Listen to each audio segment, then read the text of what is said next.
राधे राधे दोस्तों। ये कुंडली जो आप स्क्रीन पर देख रहे हैं, आज हम इसके माध्यम से आपको समझाने का प्रयास करेंगे कि एस्ट्रोलॉजी में जो धन योग है वो किस प्रकार बनता है, और अगर आपकी पत्री में भी कुछ इस प्रकार की प्लेसमेंट है तो वो आपको किस प्रकार के रिज़ल्ट दे सकती है। क्योंकि हर एक व्यक्ति के मन में ये ज़रूर रहता है कि जो धन योग है वो बन रहा है नहीं बन रहा है, या जीवन में जो धन का आगमन है वो किस प्रकार होने वाला है। तो हर एक व्यक्ति को जो है वो ये जानने की जिज्ञासा रहती है।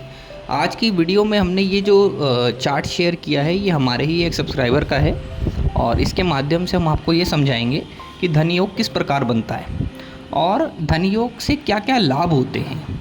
ये जो पत्री आप स्क्रीन पर देख रहे हैं ये 5 नंबर से शुरू होती है, जिसे सिंह लगन की पत्री बोलते हैं। इसमें देखिए जहाँ पर ये 9 नंबर लिखा हुआ है यहाँ पर गुरु विराजमान है। 9 नंबर जहाँ लिखा है ये होता है कुंडली का 5th हाउस यानी पंचम हाउस।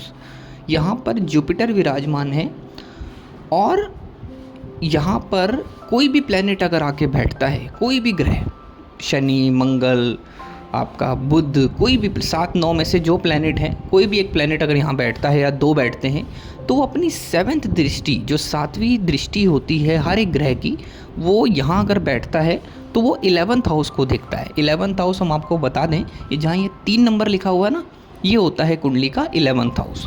11th हाउस यानी एकादश भाव।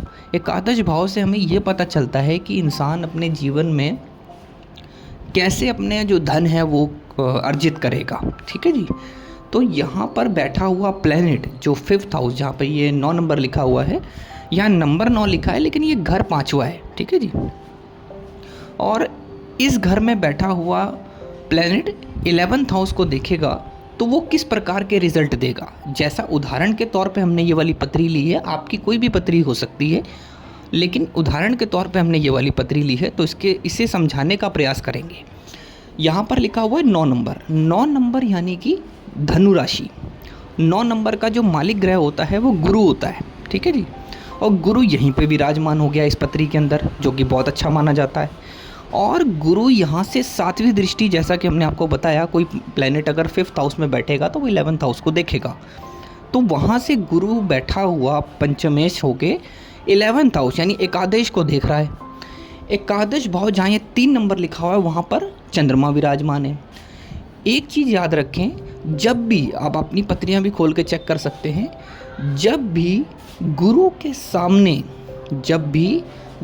सामने चंद्रमा आ जाए, चाहे वो किसी भी प्रकार आ जाए, गुरु की 5वीं दृष्टि भी होती है, गुरु की 7वीं भी होती है और गुरु की 9वीं दृष्टि भी होती है। अगर तीनों दृष्टि में कहीं भी चंद्रमा आ जाए, जैसे इस पत्री में 7वीं दृष्टि आ रही है गुरु की चंद्रमा के ऊपर, तो वहाँ उसका मतलब ये होता है कि जैसे गुरु चंद्रमा को देखता है तो उससे गज केसरी नामक राजयोग बन जाता है। गज केसरी योग जो है वो कितना प्रभावशाली है वो डिपेंड करता है गुरु की स्थिति पर, चंद्रमा की स्थिति पर, कौन से घर में ये बैठे हैं, किस राशि में ये बैठे हैं। जैसा इस पत्री में हम देख पा रहे हैं, गुरु अपने ही घर विराजमान है। 9 नंबर जो है वो गुरु का अपना घर माना जाता है, और 12 नंबर भी गुरु का अपना घर होता है। लेकिन यहाँ पर गुरु अपने 9 नंबर वाले घर में बैठे हुए हैं, और अपने 11th हाउस में जब वो देख रहे हैं जहाँ पे चंद्र विराजमान है बुध की राशि में, यानी मिथुन राशि में 3 नंबर लिखा हुआ है ना, वहाँ चंद्रमा विराजमान है।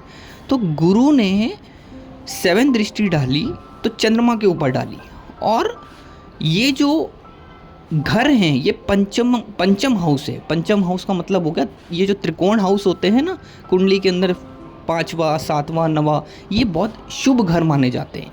तो यहाँ से बैठा हुआ गुरु 11th हाउस जो कि इनकम का होता है, वहाँ उस घर को देख रहा है। तो गुरु जब भी दृष्टि डालता है तो वहाँ पर चीज़ों को एक्सपेंड कर देता है, यानी कि खोल देता है।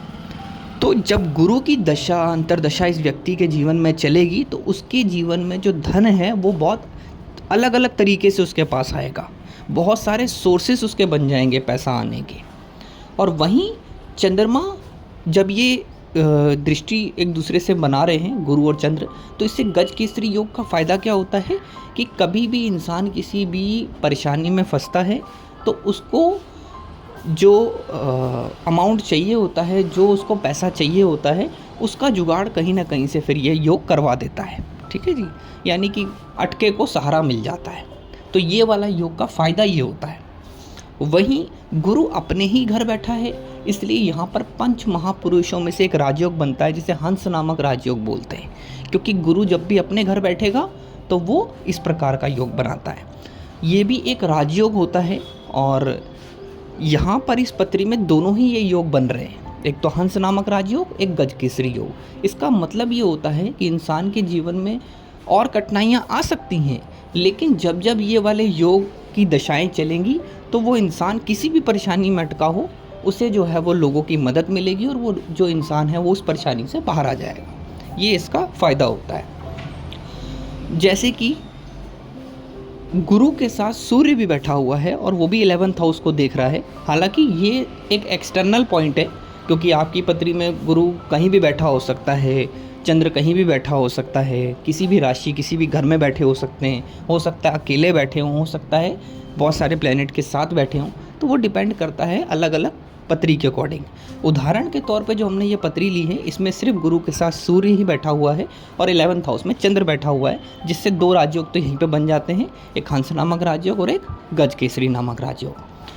और 7th हाउस देखिए, जहाँ पे 11 नंबर लिखा हुआ है ना, ये होता है कुंडली का 7th हाउस। इस पत्री में यहाँ पर शनि विराजमान है, अपने ही घर में बैठा हो, जिसका मतलब ये होता है कि यहाँ पर बैठा हुआ शनि इस योग को सपोर्ट करेगा। तो अगर आप भी जानना चाहते हैं कि आपकी पत्री में किस प्रकार के योग हैं, तो हमसे आप जो है वो कांटेक्ट कर सकते हैं। डिस्क्रिप्शन में हमारा सारी इन्फॉर्मेशन गिवन है। चैनल पर नए आए हैं तो सब्सक्राइब करें, वीडियो को हमारी लाइक करें, और आने वाले फ्यूचर में भी हम इसी प्रकार की वीडियो लाने वाले हैं। तब तक के लिए धन्यवाद।